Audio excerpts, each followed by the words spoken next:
WHO की चेतावनी, कानों को तेज आवाज से बचाएं। जो हियरिंग लॉस हो रहा है, देखा जा रहा है, वैसे भी देखा जा रहा है। जो एनटी हैं, नाक कान गला विशेषज्ञ हैं, वो लोग तो इस पर बात बता ही रहे हैं, लेकिन मैं नेचुरोपैथ हूँ, मैं किसी भी विषय पर बात कर सकता हूँ। डब्ल्यूएचओ ने चेतावनी दी है कि अगले 25 वर्षों में यदि हम सावधान न हुए कानों के मामले में, तो हर 4 में से एक व्यक्ति, महिला या पुरुष कोई भी हो सकता है, उसकी श्रवण शक्ति कमजोर हो जाएगी, बहरापन की ओर बढ़ेगा वो। फिर उन्होंने ये दिया है कि जो ईयरबड्स का इस्तेमाल करते हैं, ईयरफोन का इस्तेमाल करते हैं, हेडफोन का इस्तेमाल करते हैं, उसकी कितनी डीबी डेसिबल आवाज़ होनी चाहिए। आवाज़ जो 70-75 से ज़्यादा हो जाती है तो कानों के जो काकलियाँ होती है, अंदर जो खोखला भाग होता है, अंदर तक पर्दा होता है, उसको प्रभावित करता है। और जो ईयरबड्स एक-एक घंटे लगातार, एक-एक घंटे नहीं, कई-कई घंटे लगातार लगाए रहते हैं, तेज आवाज़ में सुनते हैं, उनकी श्रवणेंद्रिय बिल्कुल कमज़ोर हो जाती है, श्रवण शक्ति उनकी क्षीण हो जाती है। और उसके बारे में ये भी कहा गया, जो हियरिंग सेल्स होते हैं और फिर वो एक बार अगर चले गए तो उनका कोई ट्रीटमेंट ही नहीं, उसका कोई ट्रीटमेंट ही नहीं बता रहे हैं। इसलिए सावधानी बरतने की बात कही है कि हेडफोन ज़्यादा अच्छा है, लेकिन हेडफोन को भी बराबर नहीं लगा सकते, और ईयरबड्स और ये ईयरफोन, ये दोनों ही ठीक नहीं हैं। यदि कहीं आवश्यकता जिनको है तो लगाएं, तो सिर्फ 1 घंटे तक सुन सकते हैं, वो भी 70 डेसिबल से नीचे की आवाज़ होनी चाहिए। जैसे हम सामान्य रूप से बात करते हैं, इससे तेज नहीं होना चाहिए। बाकी भाई देखो ना, वातावरण कोई हॉर्न बजा रहा है, कोई कैसे, इसका ही प्रभाव पड़ता है।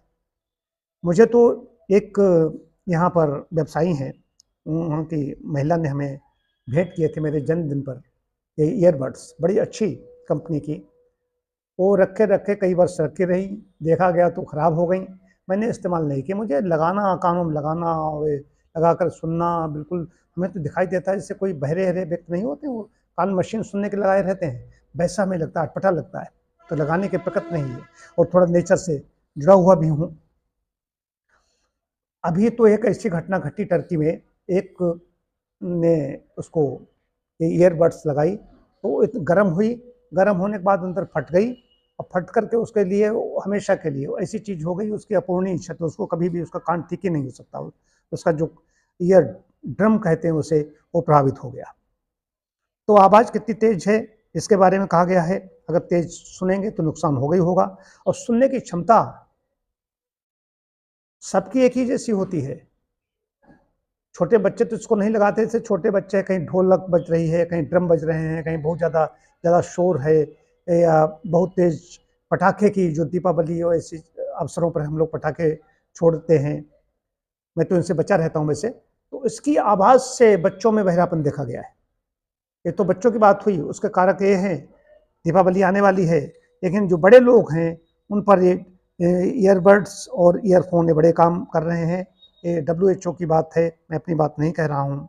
उन्होंने पूरी तरह से इसको कहा है कि इसमें बहरापन भी हो सकता है, इन्फेक्शन हो सकता है।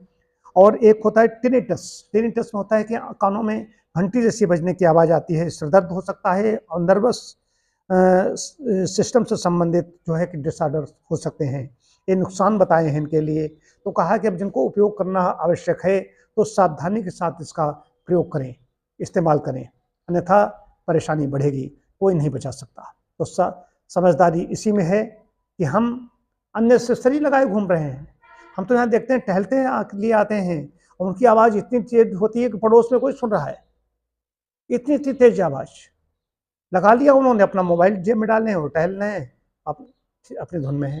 हल्का सा कहीं कुछ है, लगाने में ही अटपटा लगने लगता है, लगाते लगाते अभ्यस्त हो जाते हैं। और सिर दर्द और इसकी सबको बहुत अधिकांश लोग शिकायत करते हैं, इसको लगाने के बाद थोड़ा अनइजीनेस, अच्छा नहीं लगता। तो एक प्रकृति में है भी नहीं, धीरे धीरे व्यक्ति अभ्यस्त हो जाता है। तो डब्ल्यूएचओ की चेतावनी को समझें और उस पर विचार करें,